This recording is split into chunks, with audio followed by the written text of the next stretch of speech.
Cool. Okay, well, thank you everyone for being here. Today's session is about how to create a holistic MBA application. In terms of what we're gonna do today, it's going to be pretty straightforward. So here's a little agenda. We'll do my little welcome and who I am, why you should trust me. And then we'll go into 3 key questions that you should ask yourself as you're creating your application.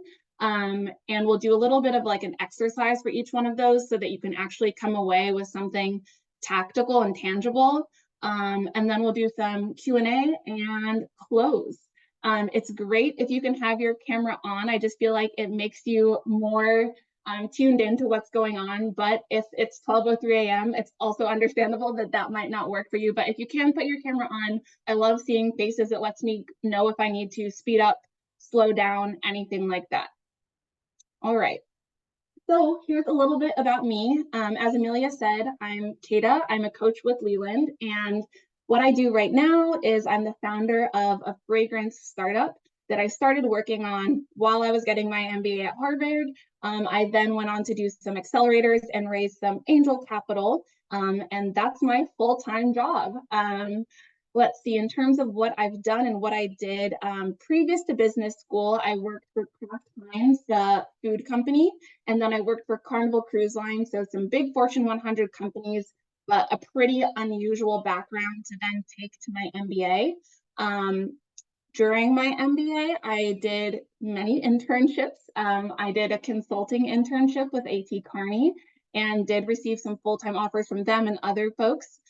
Before deciding to go the startup route, I also did a venture capital internship at an early stage venture capital firm that's located in New York. And so I'm able to speak to that as well. And for my undergrad, I did a liberal arts degree at Dartmouth College. So very non-traditional again. All right. So now we'll go on. Oh, actually, I have one thing to mention. There's a code that you can scan right here, which I almost forgot, and it gives you a discount on your first session with me or a package. So go ahead and just write that down. I'll also mention it later. But let's move on to the content. So why does a holistic application matter? Well, that's because the MBA process is holistic. So schools really want to know how you can excel in the classroom, but they also want to get a sense of who you are and what you're going to contribute to the overall learning experience. And that's because as much time as you spend in the classroom, a lot of the MBA learnings, yes, let me share that code. I'll pause here. Okay, cool. So as much time as you spend in the classroom, you're going to spend so much more time outside the classroom with other folks and learning from classmates about what they did, what they want to do. And so the admissions reps want to understand how you're going to contribute to that fabric and the overall learning experience. As you know, there are so many qualified applicants, right? But just like for a job, there's a difference between being qualified and who the right person for that job is. And often that's just about telling your story so that either the hiring committee or in this case, the admissions committee gets to know you as a whole person. They want a whole human, not just a statistic. When I was helping a mentee with his interview prep for Wharton, that was something we worked on a lot. Not just what was your GMAT, what was your undergrad GPA, but who are you and what drives you. And so that's what we're going to get into in this session. Overall, the top 3 questions your application always needs to answer is, who are you, right? What are your goals? And then how are you going to reach those goals? And why is an MBA necessary to do that? That's often a tricky one, but we'll get into it. All right. The number one mistake I see people making is that they think of the application only as, the personal essay. But in reality, it's so much more. It is the personal essay, the short answers, the recommendations you're going to get, the resume that you have, and your personal statement, right? So it's all of this that should tell the story of who you are.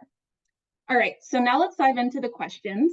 The question 1 is, what drives me? So identifying what motivates you is really important to understanding where you see yourself now, but also in the future and the why, right? So let's do a little short exercise. If you can get a pen and paper, or maybe just you have like your OneNote open or something on your computer. But I'm going to ask you a question, I'll give you an example, and then I'll give you a little bit of time to write something down for yourself. So the short answer exercise is, when someone asks me why I am working so long or hard at work or at the gym, or why I volunteer, what is my answer? For example, there was someone I was coaching for a grad school application, and her end goal wasn't the program, it was what impact she was going to be able to make after the program. The program only gave her the tools to do that. Another example is, I was volunteering at a soup kitchen on Sunday, and there was someone there who has been volunteering since 2018. He is now a gastroenterologist, right? But he started volunteering at that soup kitchen when he was in med school, like at the beginnings of med school. And he did that because he wanted to understand holistically, right, how the whole human functions and how nutrition is an important part of gastroenterology. So that's why he was volunteering so long and so hard, because he wanted to be the best doctor he could be. So take a moment and think through an answer to this and just jot it down. It doesn't need to be perfect, it's just something to start with. I'll give you, let's say, 30 seconds. Put it on the timer.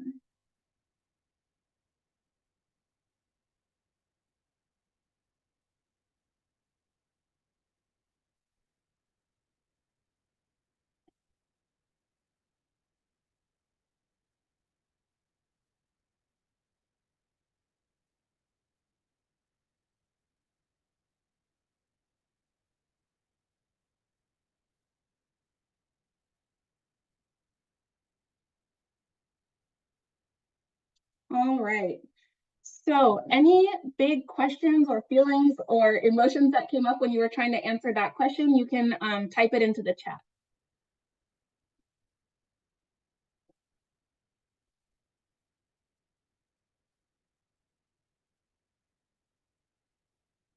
What is a bad answer to this? Great question. So I think a bad answer to this would be something that only talks about, for example, let's see.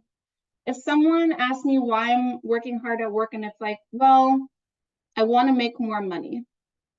That might be part of it, and there is nothing wrong with wanting to make more money, but why do you want to make more money? Is it because you want to make more money so that you can provide for your family, so that you can later invest in the next generation of entrepreneurs, right? It's taking your answer one step further, because maybe you are working hard in the gym because you want to get a six-pack. But why do you want to get a six-pack? It's because you want to feel better about yourself. Maybe it even has to do with health and heart health, why you spend a long time in the gym. Maybe it's about seeing how hard you can push yourself, and or building a community of other people who love exercise. So it's always about going that one step further with your answer. All right. If there's nothing else, we'll move on to question 2. So the second question that's really important to ask yourself is, how am I different, right? So based on your experiences, what specific perspective are you able to provide? This part is really important because in a lot of class settings, I went to Harvard, and Harvard really encourages everyone to participate in class discussions. But imagine how boring it would be if everyone had, was an investment banker. No offense to investment bankers, love you all. But if everyone had the same perspective and worked at the same place, it wouldn't really be a discussion. It would be a lot of agreement, right? And learning comes from that debate and maybe sometimes disagreeing. So that's why it's really important to have this rounded perspective in an MBA admissions class and in your MBA application. So an example of kind of a specific perspective that I offer is that I worked for Kraft Foods and Carnival Cruise Line before school. I knew that my experience in the cruise industry, working with people from all over the world, was different from most of my classmates. And from compliments that I got when I got promotions at work, I knew I was unusually good at delivering a vision and making something happen, right? Getting stuff done. So the short exercise that I have for this question is, if you asked a colleague about yourself, what would they say you are really good at and why? Or an alternative question you can answer is there anything unusual about your background that often surprises people, right? Maybe you grew up in one place, but all of a sudden decided to live a year abroad. Maybe you grew up as the child of a military parent and you moved many different places. Maybe you speak multiple languages, or maybe, although you are an investment banker, you really love to sing karaoke on the weekend and you actually built a community around that. Is there something unexpected, either in your work or from your kind of personal passions that you think could bring an interesting perspective? I'll give you 30 seconds to jot something down.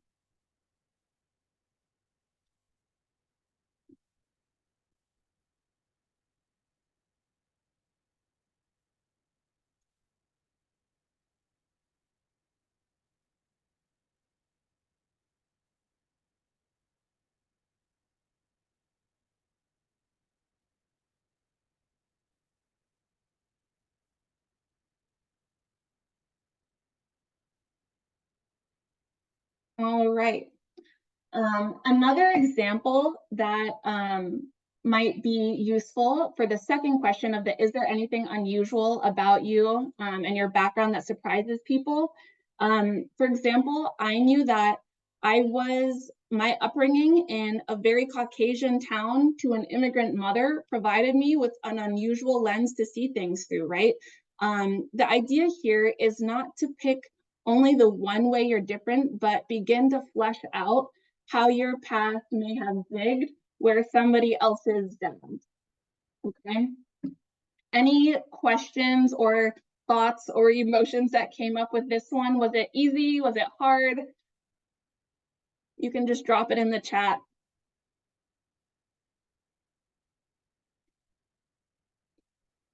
Okay, seems to be easy. No one dropped it in the chat. Okay, question. Just curious, how do you set yourself apart where there are people who have similar experiences? That's a really good question. So I think in life, we're all a little less different than we think we are, right? That's something I learned when coming to New York.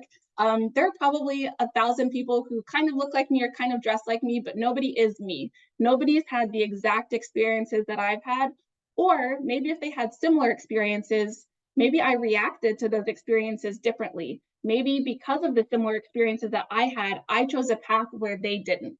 Or maybe it's as simple as there's something I'm really passionate about that most of the people around me aren't. And that's a way that you set yourself apart, digging into that passion and really exploring that and sharing why that makes you different. So an example could be, say you're an engineer and there are plenty of engineers who are going to apply for business school as well. That's great. You need to be a good engineer with good test scores. That's fine, right? That's the basics. But to your point of what might set someone apart if you have a similar experience like that, it could be that you're really interested in learning the inner workings of the business. So maybe you took an opportunity to become part of, for example, at Carnival Cruise Line, there was a hackathon. And so a lot of engineers got to be part of creating business solutions and proposing business solutions, which was really cool because for the first time, they got to be on the business side. And that really sparked a lot of people's interest in what goes on in the business beyond what they see. It could also be you're an engineer, but you have an outside passion of, I don't know, dancing, and maybe you're really involved with the dance group and you've built community that way, and maybe you even lead that dance group now. And by kind of building community and seeing how important self-expression is, that's something that shows how you're different and some of the things that fuel you. What the coach's role is, or my role as a coach is to help translate all of these passions and experiences and condense them into a story that makes sense with kind of where you are and where you're headed, right? And so that's why a coach is so helpful, because there are often all these disparate parts of us. We want to figure out how they're going to tie together in a story, and a coach can hear your story, pick out the parts that make a lot of sense, and thread them together and weave this tale that really wins the hearts of admissions reps? Great question. All right. So now moving on to question 3. Excuse me, I have allergies. So this is about what you want everyone to take away, right? If somebody got to know you only by reading your application, what is that conclusion that you want them to reach? Because you might not have the opportunity to do that interview, right? The interview comes after. They read your application, it's just something on paper, and you want your story to leap off the paper and remember something about you, right? So what is that conclusion you want them to draw? People like stories that are easy to remember. So that's why this is so important. Think about your favorite character on your favorite show, or maybe your favorite book. You know, on the show, it's not just about how good the acting is, or in the book, it's not about how many vocabulary words an author uses. It's the story that captures your attention. And the same is true for admissions. And that's what I like to remind all of my mentees, all of my clients, like it is that story that people are going to remember, right? I might not remember if you had a 770 GMAT. Maybe I will. That's important. It's going to check a box, and that's necessary sometimes. But what's more important is that I remember that you talked about how, for example, fly fishing taught you the values of life, and you apply that into your work and personal life, and you're passionate about leveraging that framework for what you want to do in the future. That's an interesting story that I can go tell a friend, a fellow rep. That's something that I'm going to remember, right? So stories are important. You need to create an application that reads like a book, and this is true for your essay, but also your recommendations, your interests, and more. Everything in your application should all help to tell that same story, right? And so one piece that I want to call out here before we do the exercise is that often we think about the application only as that personal statement, that essay, but it is so much more, right? Say you said you are really a math nerd, right? And you are all numbers, and your recommenders don't mention anything about how you're good with numbers. The admissions reps are going to have questions. They're going to say, is that person really that good with numbers? Now, if you had a really high math score on the GMAT or GRE, you talked about how you love numbers, and your recommenders said, hey, they did that one analytical project that was fascinating, and build upon it and say, but they also were able to do this. That tells me that, yes, you actually are good with numbers, and whatever you want to do there makes sense, right? Or, for example, say you want to go into venture capital after your MBA.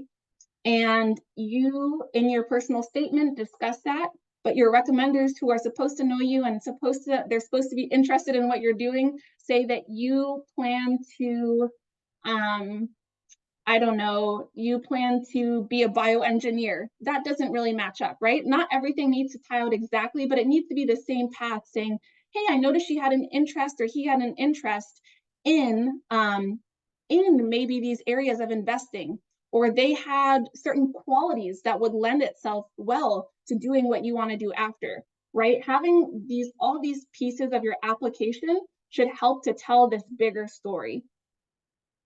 All right, so in terms of this short exercise, this one is again like the others. So if there is only one thing that you'd want me to remember about you, what is it and why? For example, there was a client I coached. She really knew what she wanted to do after her MBA, and that was go into beauty marketing. And that every story she told in the different parts of her application spoke to why it made sense for her to go into beauty and wellness and marketing. And in her MBA program, that's how people got to know her. She was that girl who wanted to go into beauty. And so guess what? That helped her not only in her application, but also when she was looking for opportunities. Anytime that anyone thought of something that came across beauty or wellness, they thought, hey, there's that person who told us that that's what she wants to do and that's who she is. So for this exercise, think about what is that one thing that you want me or the admissions reps to remember about you, and why is that important? I'll give you 30 seconds starting now.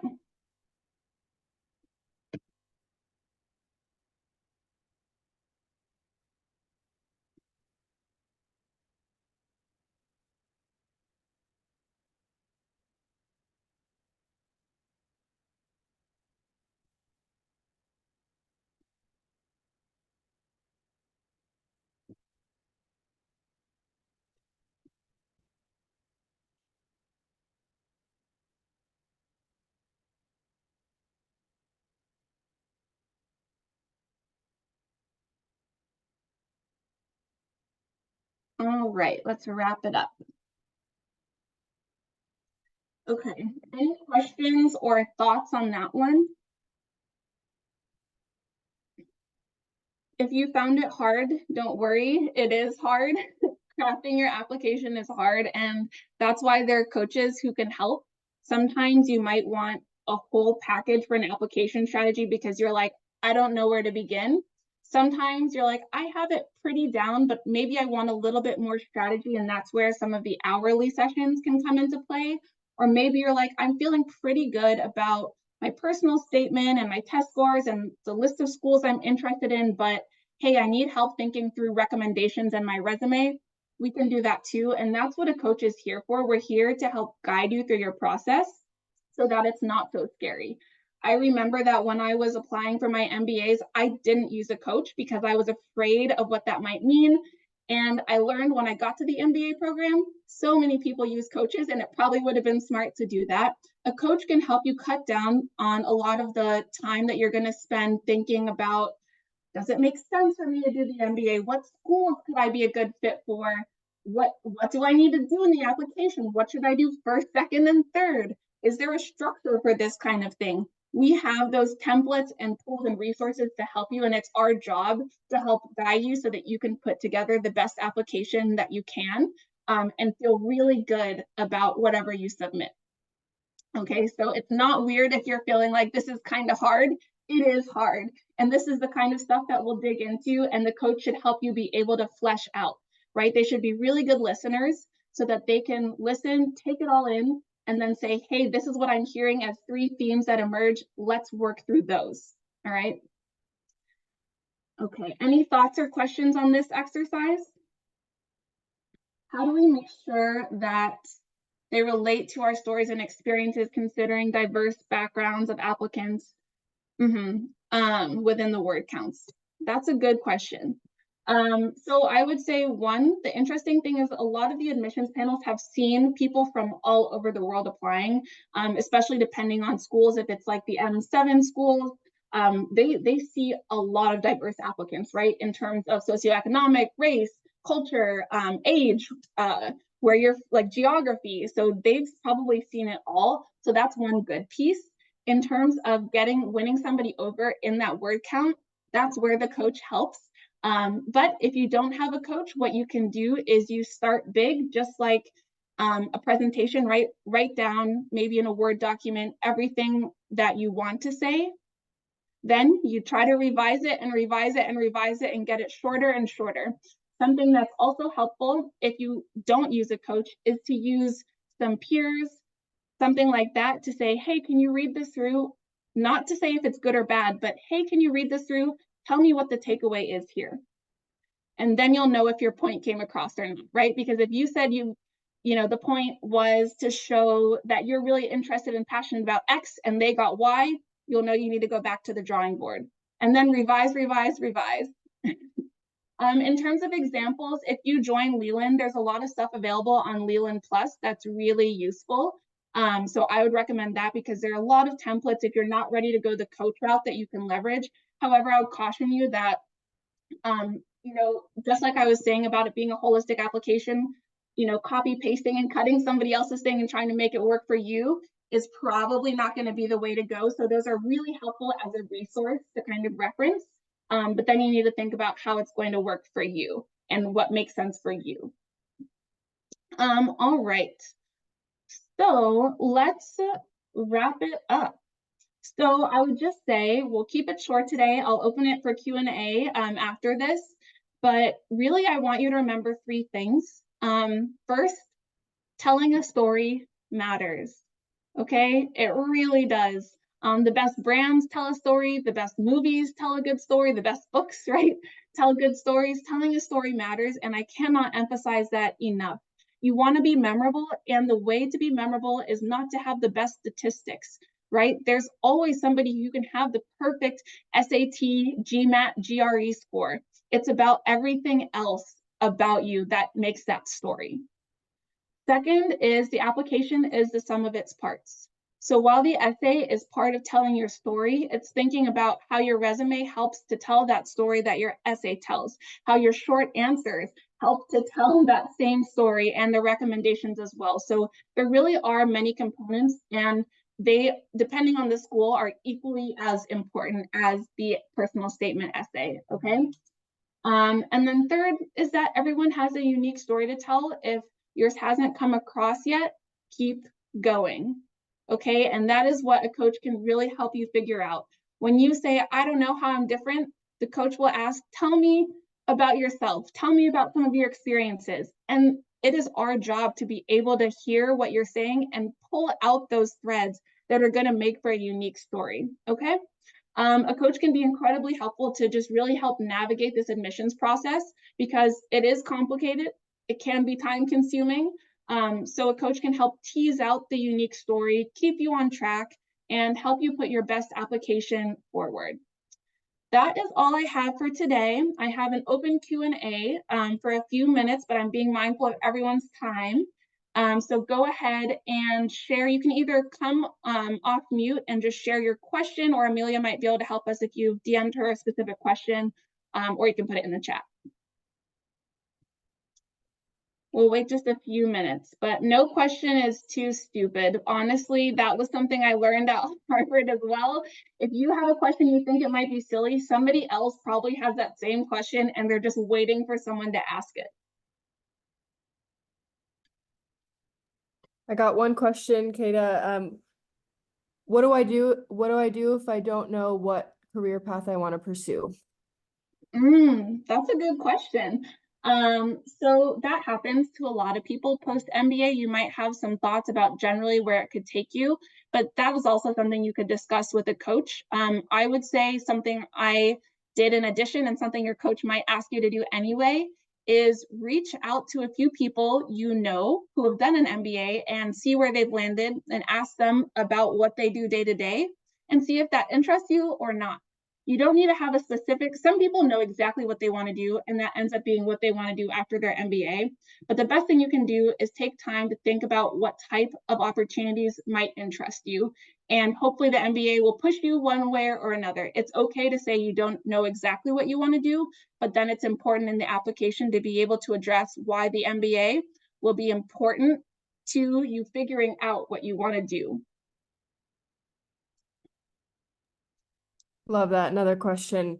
Let me see. How do I change my application depending on the school that I'm applying for? Yeah, so I would say that part has to do with school research, which is something your coach will also go through with you, especially if you have a comprehensive package.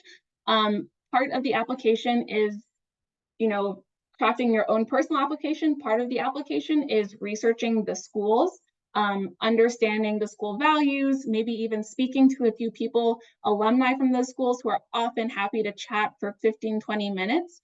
But that comes with the school research. So you understand what the values are for the school, maybe what slant a program has, and what specific opportunities they might have for you. So that comes in the research. An example of that would be Chicago Booth's program is a very much find your own way program versus Harvard, which is very prescriptive. In that first year, they tell you exactly what classes you are to take, and you cannot change that. So if I were tailoring my application for Chicago Booth, which I applied to and got in with a great scholarship, I might add. I love getting scholarship money for people. Is thinking about what specific courses there that you've read about, or maybe you read a study by one of the professors that you found interesting. So then you would think about how in those short answer questions to mention something like that, or say a specific school has a really great career group that you're excited to be in, you might mention that in your application. So that is a lot of what the research for the school, that's why that's important, so that you can tailor your application to the different schools. All right, I see one in the chat. Hi, Christy. Okay, what would I say was the most challenging part of the MBA application? If I could go back, what advice would I give myself as I'm applying? That's a good question. I think two things. One is keeping on track. It is really easy to do a lot of the easy work and spend too much time doing that and not enough of the hard work. And so I would say creating a timeline was really important for me. And then having my sister literally tell me like you're behind on your timeline was also really important, right? Because I was working like many of you probably are as you're applying, and it's really weird to be studying for a test and putting all these applications together when you have a job. You're like, I don't remember how to do this anymore. So I think creating a timeline, having somebody that keeps you honest, either if it's a friend who's also applying to schools around the same time, or a family member or a friend to just check in on you and say, how's it going? That's really important. And then 2 is like, I guess 1A is on the pieces that you think are going to take you longer. So maybe the school research is easy for you, but the essays are hard. Setting yourself deadlines to come up with first and second drafts is really important so that you don't spin your wheels saying, I spent 10 hours on this essay and I have nothing to show for it. It's okay, I spent 3 hours and I have a first draft. I can come back to the first draft in a week from now and revise it, and maybe I need to start again, or maybe I can use that and come with a second draft. So it's setting a timeline, being really clear about it. Things are going to come up in life, but I think holding yourself to that is really important. And then the second piece is the testing. I took the GRE instead of the GMAT, and I advise mentees and clients that depending on kind of what type of test taker you are and where you feel like your strengths lie, one test might be better than the other for you. And so making sure that you have time to study for that is also important, and probably taking a practice test and planning that into your schedule is hard because like you don't want to do it and then it's a weekend and your weekend day is gone, but that's also really important to feeling comfortable when it comes time to take the test. So I'd say like those are the 2 things that I did. I probably didn't do enough, but were really helpful for me, and then I found really difficult when I was working on applying. All right. Applying for MBA with less experience, deferred MBA. So that is its whole own kind of application. So I'm assuming you're talking about like a 2+2 program. So you would typically apply for those when you're in undergrad, basically. And we can speak to that because that's kind of like, we can speak offline because that's a slightly different kind of threshold in terms of what you need to include in your application and what the admissions reps are looking for. Of course, you have less work experience, so certain things are going to be more important. And the admissions reps are going to look at things like test scores, et cetera, more importantly than they might look at it for somebody who's had 4 years of work experience. You also need to be able to address what you're going to do in those 2 or maybe 3 years, depending on how long you defer and how that's going to help you kind of prepare for the program and be able to contribute once you're in the program. But that's a slightly different strategy than definitely if you're more traditional, worked for a few years, then you applied for your MBA. All right, some light on scholarships of different schools and how to get one. So again, that's something that would probably either take individual research or working with a coach who's able to provide that to you, because there are so many schools out there, so it depends on your target schools. But that's where you'd want to understand, and your coach should be able to help you with this. If the school gives scholarship as financial aid, if they give it as merit-based, if there are opportunities through societies that the school partners with. For example, I was offered a full ride to Duke, but that was through the Forte Fellowship. So there's specific fellowships that sometimes are school specific or they're not. But again, that's something that your coach should be able to help you research and work through because it is different by school. All right. I feel like there was one more question that I saw. Okay. Caring for an ill family member while working full-time made it difficult for taking on extracurriculars, which helps to round out a profile. Totally. So I think again, that's where it comes into finding your unique story. Many people are going to have lots of extracurriculars on their resume, and that's okay. But once everyone has extracurriculars on their resume, it doesn't really separate you that much to just have an extracurricular. So I think the admissions committee has seen it all. They've, many of them have been at that school or some similar school for a long time. I'll give you a few examples of things that happened. So I have a good friend who moved back to India but was living in San Fran after school. She deferred.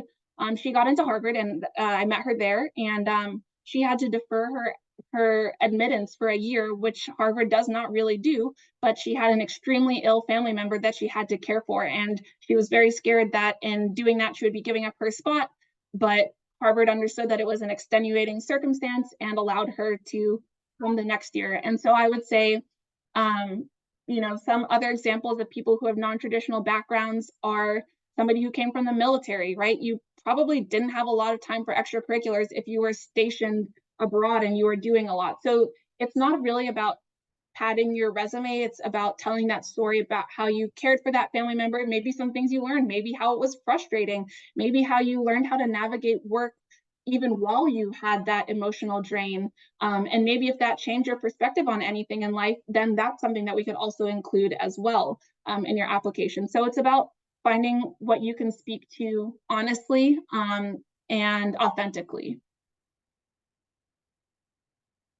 All right.